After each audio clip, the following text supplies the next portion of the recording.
So, how does a home altar work? Because someone could play with this in their own home at their own time frame. Okay, so let me, um, I guess I won't stop sharing. So if this constellation were being done here, I mean, this is a little elaborate, and I don't think, well, no, here we go. All right. It's a good thing these slides are here. Yeah. So, all right, here is an initial setup of a home altar done by a client, okay? This is real. So the client's problem is she doesn't feel safe in her body or in the world as a whole, okay? So I asked her, could you just please pick out, go find something in your house. Don't think about it. Just grab something to represent you, mom, dad, and the goal here, which is safety. So this is what shows up, all right? Safety is this little baby slipper, little pink baby slipper. This is mom, this is dad, this is our client. Mom is a bowl, a cup, and dad is a knife, and the client is an eraser? What is that? It's a little wagon. Oh, wagon, a toy wagon. Yeah, I can't enlarge this, I'm sorry. But this already speaks volumes. Do you follow me? I mean, yeah. The knife is a great big dangerous thing that's pointed its sharp edge towards the client. This is a very feminine, large feminine symbol, right? The cup, yeah. It's a bowl, actually. Bowl. But you notice that the client, if you took this knife and you started with a bowl and you chopped off the sides of it, you'd get this. Do you follow? Because it's an open container. It's an open container. It's red. It's so here now we have something to start working with, which is like, okay, for this to work right, mom and dad somehow have to be behind the client and the client close to safety. Does that make sense? Yeah. This is not a supportive energy flow here. And this is where I told you my work has gotten more and more, metaphor, system, and then symbol as relates to trauma. So these things are, embodied metaphors, right? If you got a husband and a wife, this is an old example, but if you got a husband and a wife and the husband is a pack of cigarettes and the wife is a cigarette lighter, you've got a whole series of relationships immediately worth looking at, right? She lights his fire, or she keeps him addicted, or what? We don't know yet. Mm-hmm. Does that make sense? You go around and you pick these symbols like flowers, and you wait till they form into some kind of bouquets, and then you start working with the bouquets. How did this resolve for the client? I don't actually remember. This was a long time ago. I've done hundreds of these now, and this was very early on, and I pick it as a slide because it's relatively anonymous, and because I think this was pretty difficult. I'm not sure that the client stayed around really long enough to work with this. Okay, so now let me come back to you. Stop sharing. Okay, so you're seeing me again. I do.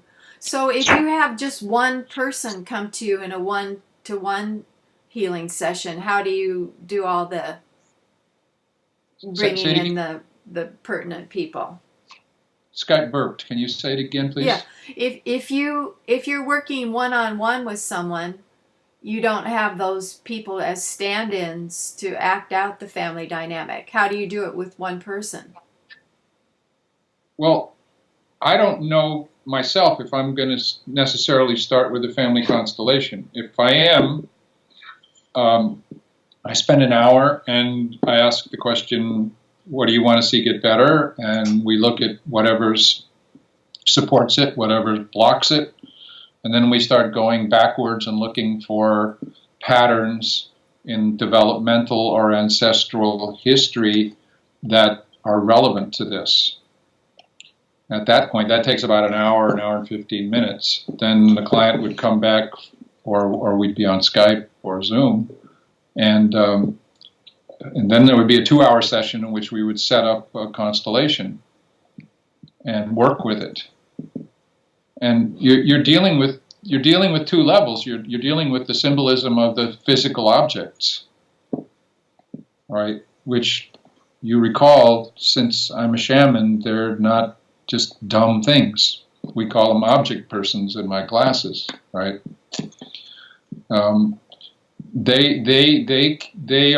They're embodied metaphors of various relationships. And so the job is to deal with two levels. One is the physical objects and their symbolism. The other is the feelings in the family system that are represented by those physical symbols. So you can't just grab the knife and take it away. You can, but it won't do anything.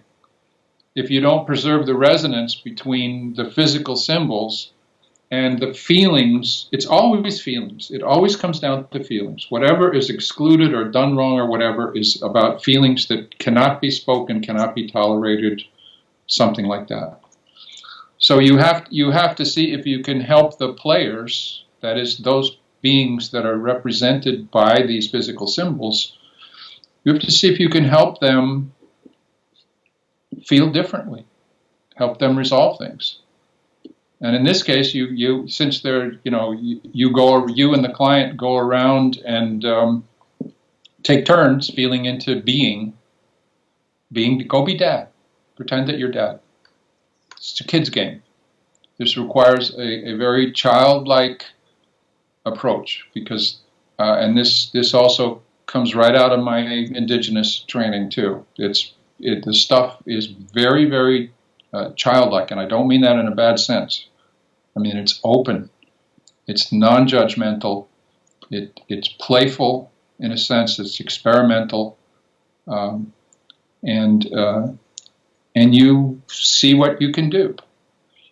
Sometimes the people and energies in it, they're not ready to resolve. Sometimes the best you can do is say, put into the mouth of each one of them the problem. Just state the problem.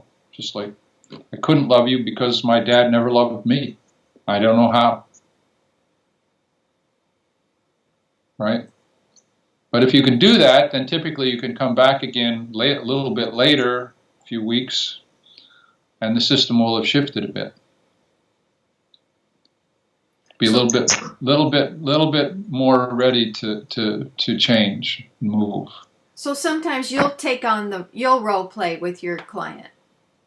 If it's an individual client, we take turns. So you could be the dad and she could be the mom, or she could be the dad and you could be the mom, or whatever. Yes. And vice versa. Yeah. I never tell the client my reactions until I hear the client's reactions, because I'm the authority and I don't want them. The trick with this work is, and it's so much, I think, trauma work. The trick is to help the people be open, experimental, and be willing to play almost, to you have two different chairs. Well, that's this other part of you in that other chair. That's the part of you in the chair that's scared of giving speeches. Go sit in there. Go sit in that chair and be that part. Be that part. Let's give that part a name. Talk to that part. Make friends with that part. That works. I mean, it's called internal family systems therapy. Richard Schwartz is one of the big creators of this, and it goes back to Gestalt, two-chair techniques and things. But the trick is, can you get the people to relax and not be judgmental and let the parts...